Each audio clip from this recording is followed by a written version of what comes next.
Live from Beit Shemesh and broadcasted around the world, you are listening to the From Entrepreneur Podcast with your host, Nahum Kligman. Interviews and advice from Jewish entrepreneurs from around the world. Listen, learn, be Matzliach. Welcome to episode 9 of the From Entrepreneur. And today I have a fantastic guest, Yonatan Caras. Yonatan Caras is the co-founder and CTO of Glide, one of the most successful apps that is coming out of Israel today. I think one of the most successful apps out there today. We're going to hear more about the numbers, but it is absolutely a stunning program, a stunning app. So, Yonatan, welcome to the show. Oh, thanks for having me. It's a pleasure. Just to give a little background, to our audience, I know Yonatan for a number of years now, probably about 6-7 years. We worked on some early projects. Yeah, 7 years, I think. 7 years? I think so. Yeah, it goes back to really the first version of the iPhone almost. We were working together already. And, from the very beginning, you were just fantastic to work with. I really enjoyed it. And I loved what you were doing. I loved your spirit. I loved your, sense of adventure. One of the things we'll talk about as we go through this podcast is the app studio that you put together.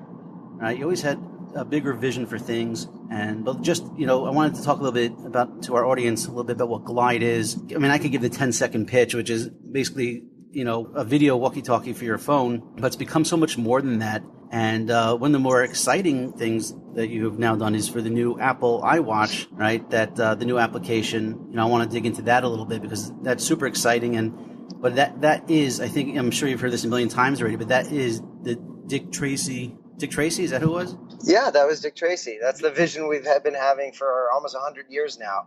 Communication straight from the wrist. Unbelievable, right? Everybody thought, hey, you could one day be able to look at your watch and be able to communicate, flawlessly through video just by looking at your watch and talking to somebody. That was the vision 100 years ago, and that has come true today thanks to Glide. So, Yonatan, why don't you dig in a little bit more about what Glide is all about? Sure. So I'll start out with Glide, and then we can work a little bit backwards and explain how we got to where we are today. Excellent. So Glide is the world's most successful video messenger. Now, I'll talk what is the difference between a video messenger and video calling. So something like Skype is a live call, which requires that I start the conversation by ringing you up. You drop what you're doing in the real world. You enter into this virtual world with me. We have a conversation with a clear beginning, middle, and end. And then one of us decides to cut it off at an end. Usually there's a little bit of friction associated with that. A Skype call requires that we're both online at the same time, having the conversation at the same time with 100% of our focus right there. It's the same with a telephone call. And one of the things that we realized 3 years ago when we started Glide is that people are migrating away from the calling paradigm to communicate in a digital world to a messaging paradigm.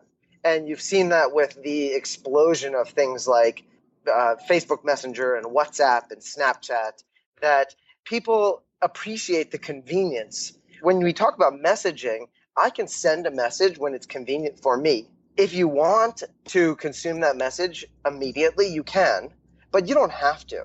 So because it's convenient for me to make content and it's convenient for you to consume content, so that means a lot more content gets created, and thus relationships are strengthened and become more engaging and more intimate. Now, with other messengers in the past before Glide, it's always been very challenging to go from the text-based conversation and move it to the next level, to video.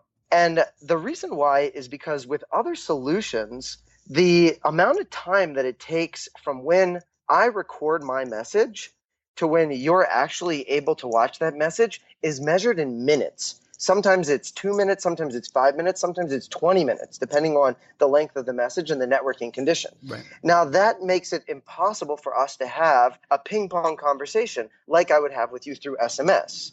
Right. So when we set out to start Glide, we had a clear goal.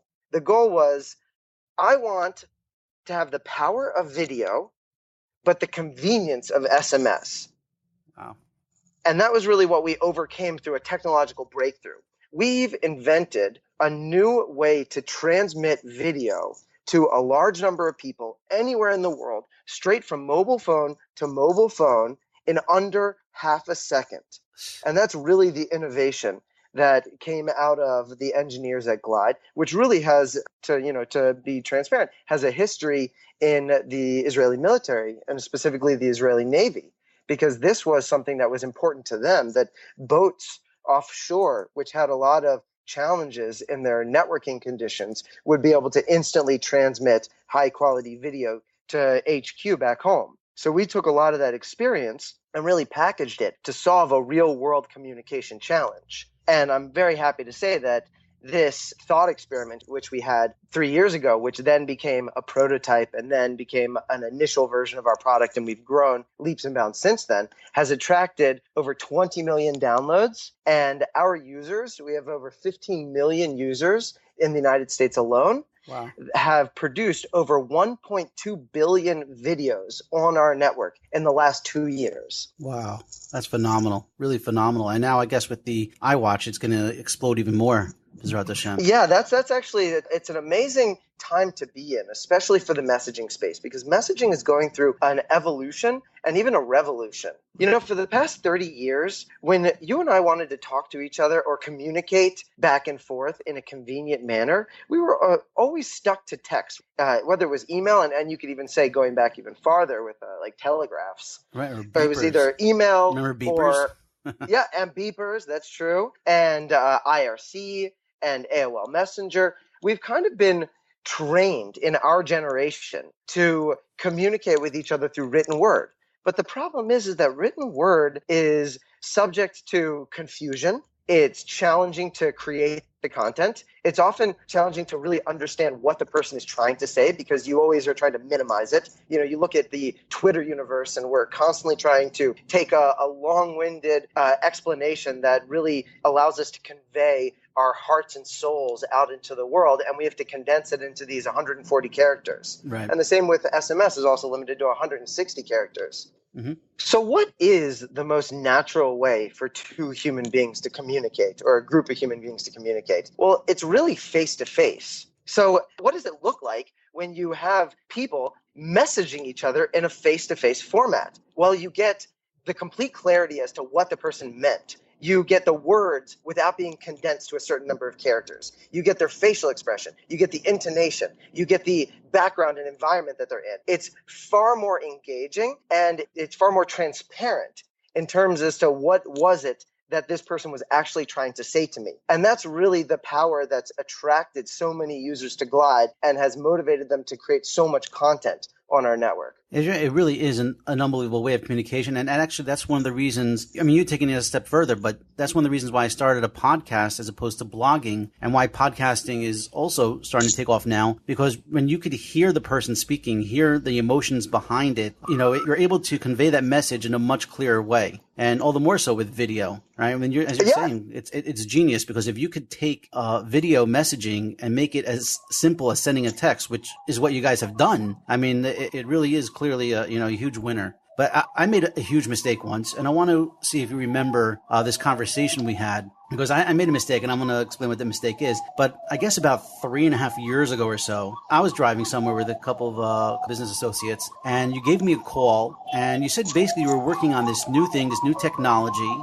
and you were looking to raise some money for it. And the way you explained it to me was that it was an application where people can sort of put together like a long birthday card, where people can upload a little video of themselves, and then it combines into one long birthday greeting, like 3 minutes long. It can be 20 people, 30 people. And do you remember this? Oh, yeah, totally. So I can talk a little bit about how we evolved the vision from conception. Yeah, so I want to get there, but I just want to explain my mistakes were. So 2 things. One, when I heard this, and that was the original, or I don't know if it was the original vision, that was the vision I first heard. I basically said, it sounds interesting. I just don't see the way to monetize this. And I made 2 mistakes. My first mistake was I worried more about the idea than the technology. And I also didn't think about the team as much as I should have. If I would have thought about the technology behind it and the team, ideas always evolve, especially in businesses, especially in high-tech businesses. Everything is always evolving. And I made the mistake, instead of looking at, wow, Yonatan Caras, he's awesome. He's a great guy. He's a mumche in apps. He must be doing something great here, and this technology is fantastic. I just looked at the idea itself instead of putting more effort into the technology. And that I regret to this day, especially, where you guys are holding today and the future. But so let's go back a little bit. First of all, before we go into the history of Glide, I just want to go back a little bit about your personal story. Where'd you grow up? I mean, obviously your English is impeccable, so you weren't born in Israel. So how'd you get from America? Where were you born? Where'd you go to school? How'd you end up in Eretz Yisrael? And leading to, just want to talk a couple minutes about the app studio, because I think that was also fantastic and ahead of its time, and then going into Glide. Sure. So I'm 32 years old. I was born in Columbia, Maryland, grew up in Columbia and the suburbs around it. I was from a secular family. I guess I'd call it a secular Zionist family. And when I was in high school, I guess went through a soul searching period of my life.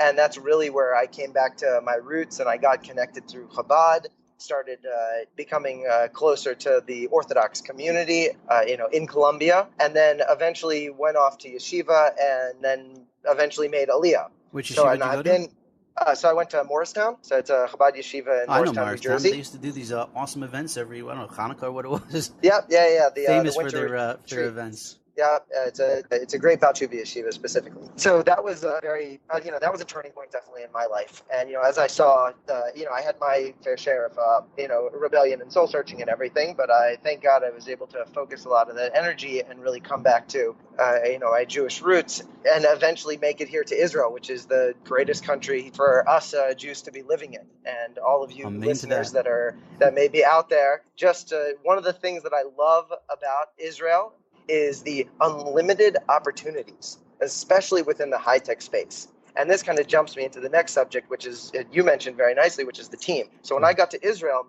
I started going to Machon Lev, which is the Jerusalem College of Technology. So this before you were married? No, actually, I came to Israel. I met my wife rather quickly, and then we went back. So my wife is from New Jersey. We met in Israel. We flew back to New Jersey for the wedding, and then the last day of the Sheva Brachas, we made Aliyah. Wow, that's what a way to celebrate Sheva Brachos. Yeah, it was phenomenal. So then we're in New Jersey, just out of curiosity, because I'm from Passaic. She's from Teaneck. Oh, okay, right, okay. Yeah, and we got married in Livingston. There's some great wedding halls there. Very nice. The Crystal Plaza.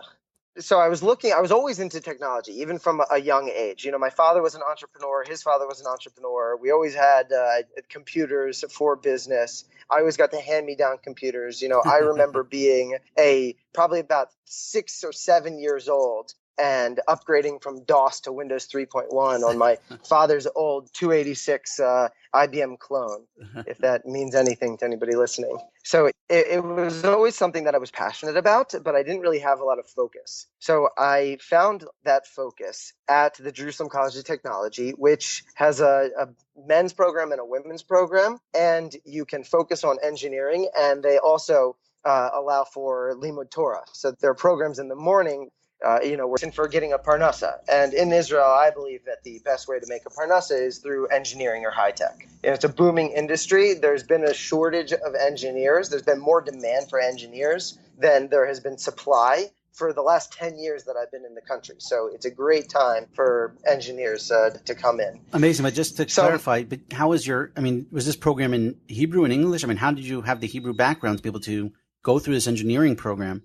So I knew I was going to make Aliyah. So for about a year prior to that, I started learning Hebrew, getting myself up to essentially what is called the Ulpan Gimel, the third level of Ulpan here, which is not enough really to succeed in an Israeli college. But one of the things that I did find is that Machon Lev had an English speakers program for the first year. So you kind of got to get your feet wet, take 1 or 2 Hebrew courses along with the rest of your basic math English courses, and then slowly progress. Now, I also have to admit my Hebrew I excelled more in the vocabulary from an engineering perspective. My wife got an anthropology degree at Hebrew U in Hebrew. Wow. And she knows a whole different type of Hebrew than I am comfortable speaking in.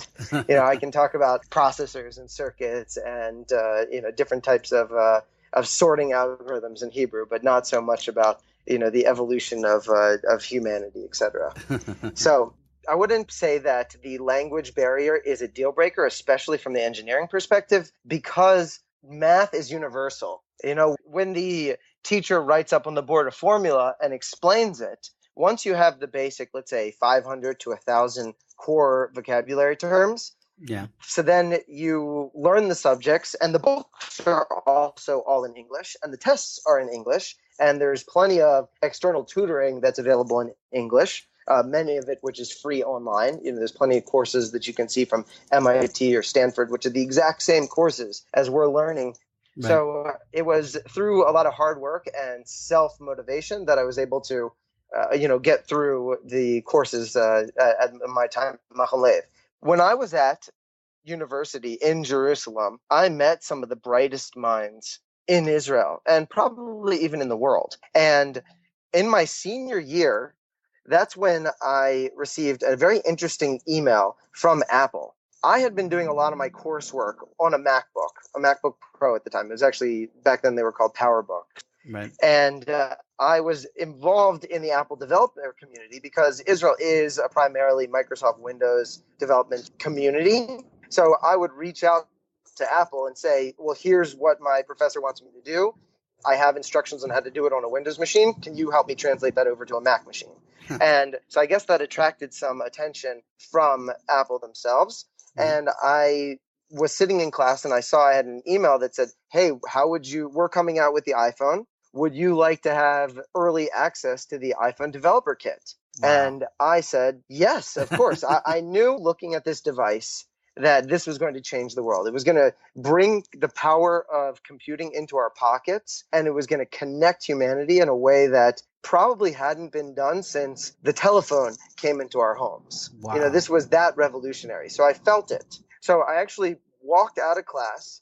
As I got that email, I picked up the phone. I started calling. I knew I had two lists of people that I needed to call. One was family and friends, to be able to get some seed funding, to be able to open up a software house, right. Which that's how we ended up, our relationship started, you and right. I. And then the second was I started getting on the phone with the most talented engineers of my classmates, people who had graduated the year before and people who were still students, right. And pitching to them how the iPhone was going to be the next big thing and how nobody knew how to build any apps for it. And we could really, and how every company was going to need an app for the iPhone. Wow. So you knew this. I mean, this is like, people, when internet first came out, there were, for a few years, even though there were some people that had websites, there were a lot of businesses that held off on getting websites. Now, if you don't have a website, you're not a business. But you saw that yep. early on that you knew that every business would eventually have to have an app, and you saw that vision. Yeah, because this was going to be because it was so easy. I had a plethora of MP3 players before the iPod, but the iPod was really the first digital music device that my mother could use, that my sister could use, that somebody who didn't come from a technology background but still would appreciate the consumer-facing element of it, would purchase and then would take the time and effort to master it and really incorporate it to be a daily item. It was the first toothbrush. And this is, I use that term in quotes. A toothbrush is a term that's used in the startup industry as, is this something that a person is going to need every day? And if they forgot one day, they would spend the rest of the day being bothered that they forgot it. Great analogy. So the iPod was the first toothbrush, quote unquote. And I knew just from looking at from everything that was coming out and, everything we knew about the iPhone, that this was going to be the toothbrush of the smartphones. I was a Palm Pilot user beforehand, but right. I knew it wasn't a toothbrush. It was a novelty item for geeks or nerds. Right. And the iPhone was going to transform that. Wow. What was their, the T something was their first smartphone that combined a Palm Pilot with? You're talking not from Apple, but from Palm or HP themselves. Yeah, what was that? I don't remember what that was. I actually had a friend at university that had one of those, and he loved it. But you just touched it, and you just felt this isn't a consumer product. This was not made by designers. This was not made by people in the music industry or in the consumer-facing product industry. This was made by engineers for engineers. Right. So that really is. So I left class there, and to be honest, I never went back. Really? So you just technically didn't get. Yep, I didn't get a degree, but I do feel like I did get a very valuable education. I was about a semester away from it, and so I still have. And my mother told me, go for it. I believe in you. And if it doesn't work out, you can always go back and finish your degree. Wow, and I think that was, that was really important to me, to really have her buy-in and blessing. And your wife was just as supportive? My wife always has believed in me and always has supported me. Right. But, it's always scary to be an entrepreneur and to start a business, sure. Especially when children start getting involved. Right. And now, a word from our sponsor. I recently met Shmuly Preisler, VP and Director of Operations of AmeriCard, a popular payment processing company with offices in New York, Toronto, and the UK. We were talking about what I am doing with the From Entrepreneur podcast and how I love helping my fellow From Entrepreneurs so that they will be more successful. He said he also wanted to help out other From Entrepreneurs, and so together we put together an amazing deal on credit card processing just for our listeners, and I've already introduced a few customers for him to take him up on his offer. With AmeriCard, there are no hidden fees, transactions are in your account in 12 hours, they have awesome customer service, and the rates cannot be beat. To learn more about this amazing deal, please check out the show notes for the episode at FromEntrepreneur.com, or if you can't wait, call 1-877-855-VISA and ask for Shmuly. Tell him I sent you and he will get you in on this offer. I fully back them and I thank them for being our first sponsor. And now, back to the show. Wow. So how much did you raise, to start the App Studio? So it wasn't just specifically in one raise. It basically was saying, I'm going to need, I would say altogether it was probably it's in the tens of thousands of dollars is what it took to get the software house off the ground. It's a very different business because it was a for-profit business. Right. So we really just needed to start bringing in those initial clients. Right. But it's unstable. Some months were better and some months were worse. Right.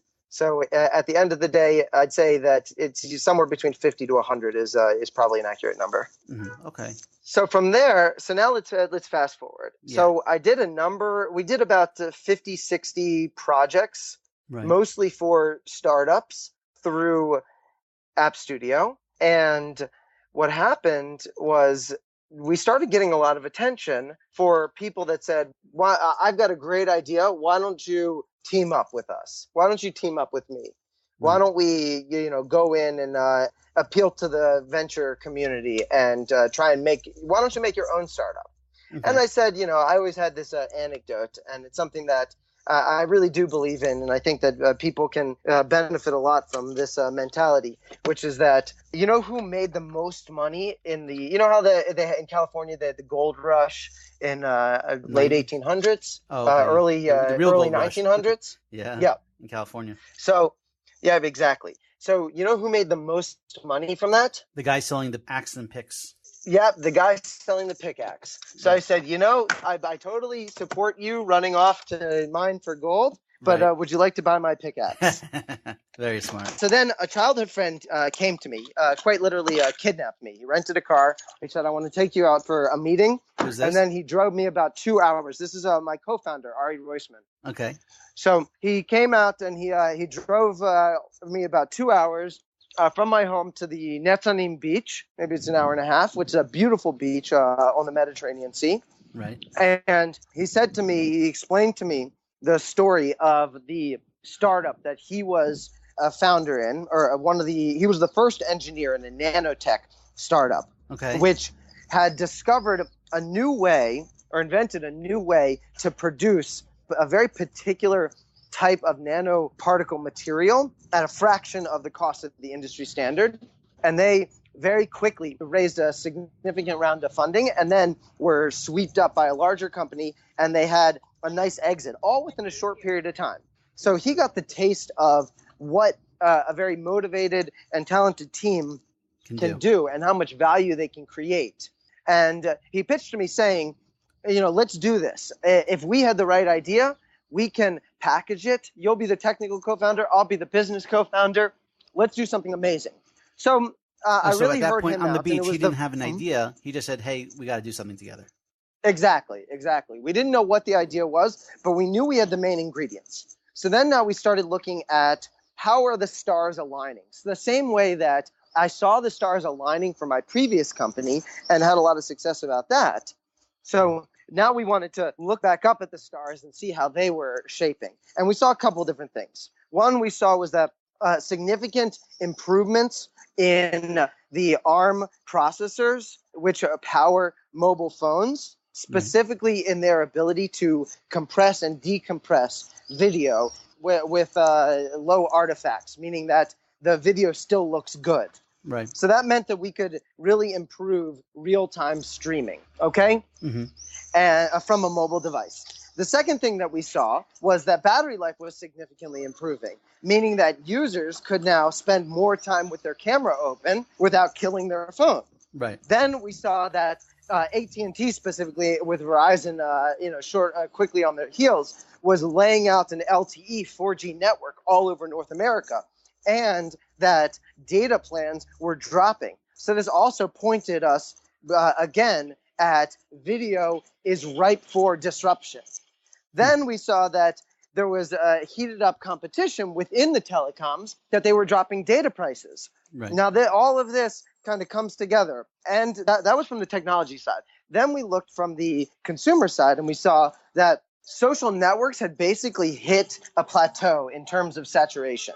Right. And what was replacing them was private messaging. We saw the trends how WhatsApp was going to be the next Facebook, and how Facebook was going to have to expand beyond their demographic of just kids to try and be relevant to other generations, other types of people. Right. They were going to have to, leverage better gaming. They were going to have to leverage better groups, things like that in order to stay relevant. So we saw that, okay, we want something that is social by nature, but not a social network. Something that's mobile focused and takes advantage of all of the technical advances that are coming out, and including the significant drop in the price of cloud computing and specifically cloud file storage. So one of the problems we knew that would happen when users would start creating a lot more multimedia that's video focused is that their phones were going to fill up. So that in of itself is an opportunity. What if we could take all the videos off your phone, give you unlimited cloud-based storage, create something that was built from the ground up to be optimized for LTE networks, Right. have something that instantly transferred videos, and then did it all within the frame of a private messenger so that you could have these intimate conversations with people that you love. Wow. So those were all the ideas. And so at but we this didn't point, it was really have just a you and product. Ari? Those are all just kind of bullet points. Okay. Yeah, So that when was, you came that up was with me this and Ari idea, at that time. when you came up with this idea, it was just you and Ari that was brainstorming this? Yes. Okay. And right around that time is when I actually sat down with you. I think we grabbed some coffee and I pitched it to you. And so at that point, we probably pitched it to about 100, 200 influencers, movers and shakers in the Israeli startup community. Right. And, we got a lot of negative feedback. A lot of people didn't really understand what it was that we were trying to do. They didn't really see the vision. Right. And what we realized is that we needed to be more flexible about the product. It needed to be, like I said before, it needed to be a toothbrush. And something that's for collaborative video isn't really ever going to be that type of toothbrush. Right. So we teamed up with our third co-founder, Adam Corbel from Melbourne, Australia, who also was suffering from the same problem, the same Skype problem that we were, which is whenever I want to Skype with my mother, she's unavailable. When she wants to Skype with me, I'm unavailable. And when we do find those little slivers of time that we're both available, the kids are cranky, so it's a poor experience for everybody. Right. And one of us always needs to go when the other one is just getting started. Right. So we said, Asher is his Hebrew name, came and said, let's build WhatsApp for video. And we looked at the video component of other messengers, and we realized that they hadn't really been built or thought out from a mobile perspective. They still were doing the same old, which is what we call store and forward, meaning I create the video on my phone. It's very heavy. It's very big. It takes up a lot of room. I have to do the curation process myself. I have to compress it and then upload it. And only then, which is 10, 15, 20 minutes, half an hour later, it actually appears on the other end. It's impossible to use that as a messenger. Right. So we knew that we had a lot of opportunity to improve off of the way that WhatsApp, Gmail, iMessage, all of these other apps were dealing with video from a mobile device. And that's when we really started doing our usability research and talking to potential users, talking to what we imagine the target demographic, which is, the Anglo teenage community. And that's how we formalized Glide.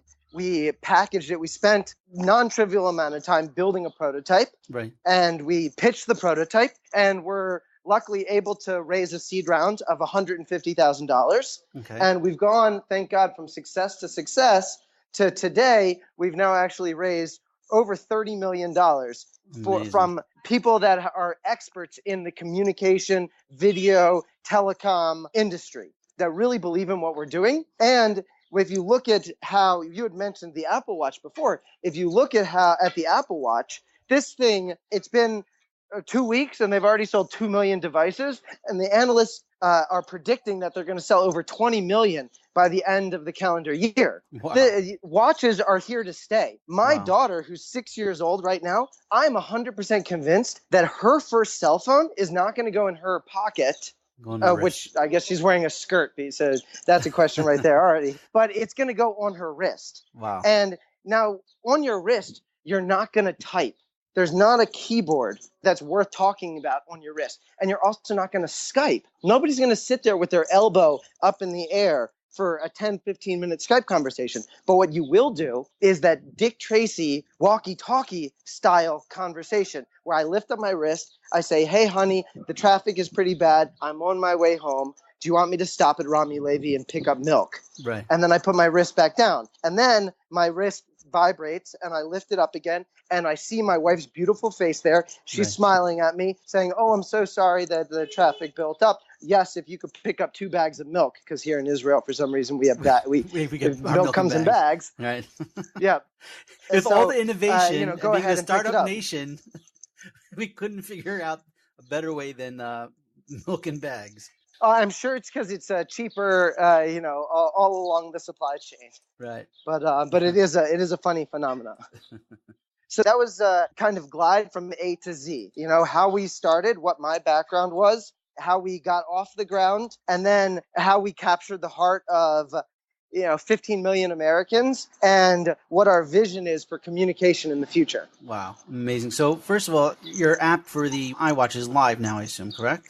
Yes, it is. So it's still in its infancy. We're still figuring out exactly how people are going to use it and what's all of the nuances. So it's not the final vision. And also, Apple's initial product offering doesn't support a camera on it, but we know it's in their roadmap. And we know that certain companies that probably not allowed to say their names do have smartwatches with cameras that we've been in extensive talks with. They're very excited about what we're doing, and we're very excited to be on the forefront of this revolution in communication, bringing communication back to the human element of 2 people talking to each other face to face. I mean, once, Apple adds a little camera to the watches, then that's it. I mean, it's like if every iWatch doesn't come with Glide pre-installed, they'd be ridiculous. That would just be insane. Yep, that's how we feel as well. So we're excited to be at the right place at the right time. I think that's really been the key to any success that I've seen with any product. Is it's not just about the idea. It's not just also about the time. It's also about being at the right place at the right time. Right. It seems to have some interesting investors. I mean, who gave the first 150? So we got the former CEO of Uvu, which is the number 3 most popular video calling application on mobile and desktop. Right. We got the former CEO of ICQ, which was, the first dominant messenger in the market. Sure. And since then, we've had investors who were responsible for laying down the fiber optics networks and installing broadband all over Europe. Oh my gosh. Our guys, their history, they broke their teeth in the communication and telecom industry. And that's really who's been not just acting as an investor, but also as advisors and personal mentors. One of the things that I feel so blessed is that I have weekly calls and bi-weekly calls with some giants that are just unbelievable human beings and unbelievable entrepreneurs in the space that I'm working in. So that's another piece of advice that I'd have for any entrepreneurs out there is find people who are experts at doing what you want to do and get them excited about it and leverage their knowledge and experience, because there's nothing like the school of hard knocks. There's nothing like having been through it before. Yeah, in our last episode, we interviewed Gary Levitt from Mad Mimi, and he basically... Oh, I just had him over to the office the other day. He's a really great guy. Oh, he's awesome.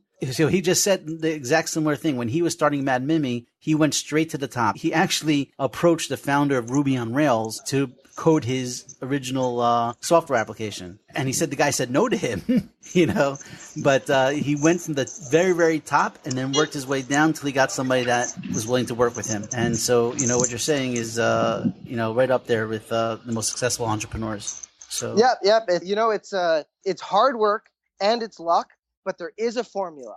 You can look at, and a book that I found particularly exciting was Ben Horowitz's The Hard Things of Hard Things. I would suggest that book. And then poker. Is that the guy who wrote the book about the cheating at poker, cheating at blackjack? I wouldn't be surprised. He is that does strike me as kind of his attitude. Right. But this is kind of his, I would say, entrepreneurial autobiography as to how he became the entrepreneur giant that he is, and he is a big mover and shaker in the hard thing of hard things.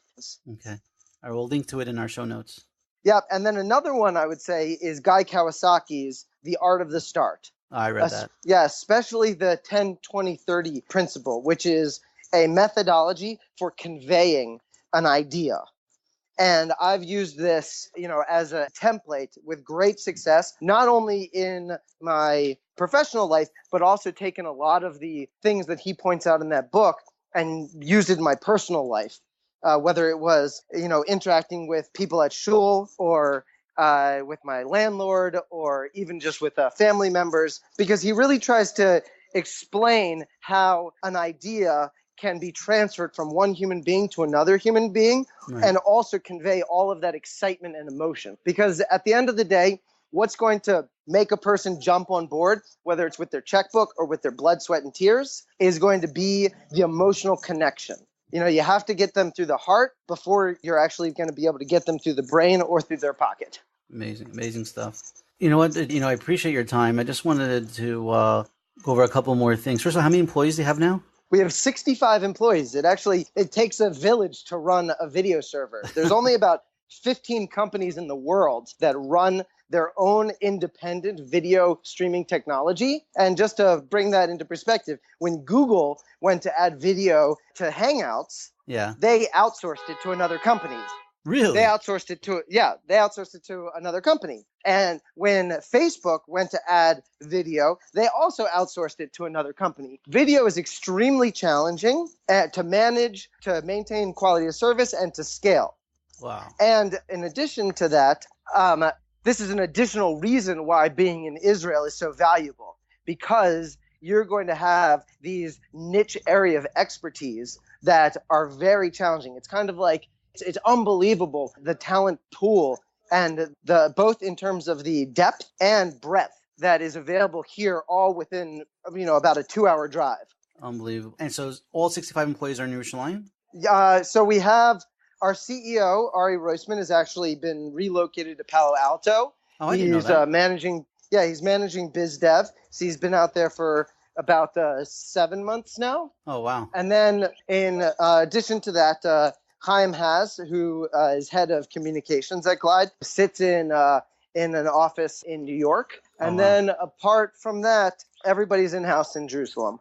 Wow. So you guys are in Palo Alto, in New York, and in Yerushalayim. Just 2 more questions and I'll let you go. What is the vision? Like, where do you see Glide 5 years from now? I see Glide as the most widely used video application in the world. More seconds of video created on a daily basis than any other video solution possible. And this could come through a number of different implementations. It could come where it's default built into the Apple's various hardware offerings, or it's a part of Google's operating system, or it's even provided by companies like AT&T and Verizon. Or it maintains itself as an over-the-top application that needs to be downloaded. But we see what we're doing is allowing people to return to their roots, to communicate like people. And it is a new paradigm of communication, and there is a little bit of a learning curve. But what we see through our retention and engagement metrics, that once a person gets it, once that little light bulb goes off, then we've got them. And they recognize that this is how people are meant to be communicating from their phones. Amazing. Okay, so let's just end off, just because our audience is from entrepreneurs, and you talk about a lot of great stuff. But how does FromKite, how does that fit into everything you're doing? Like, do you have like Minyanim at the office, or? So we do. There's a Mincha and a Marav we are located in Gan Technology. Mm-hmm. And so, there's Minyanim there.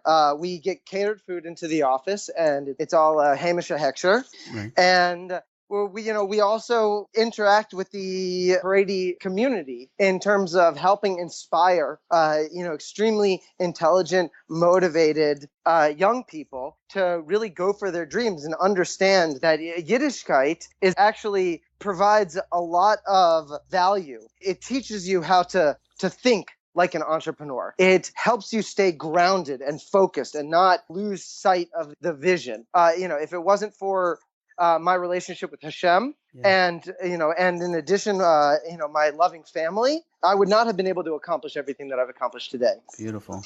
All right, Yonatan, I look very much forward to much more success from you and from Glide and the whole team. Keep inspiring, keep, changing the world. Obviously, we're going to be following and cheering you on. And, it really is exciting. I remember, obviously, I've been following what you've been doing since you got started, but when you won the Audience Choice Awards at the Startup Battlefield at TechCrunch, and you see a guy get up there with tzitzis hanging out and just being so awesome, it was chilling. It was really beautiful to see. It was a big Kiddush Hashem, and so I wish you continued Hatzlacha and Mazel, and, just keep going, keep moving forward. Amen, amen. Thank you for joining us. Yeah, thanks for having me. All right, take care, Yonatan. Live from Beit Shemesh and broadcasted around the world, you are listening to the From Entrepreneur Podcast with your host, Nahum Kligman. Interviews and advice from Jewish entrepreneurs from around the world. Listen, learn, be Matzliach.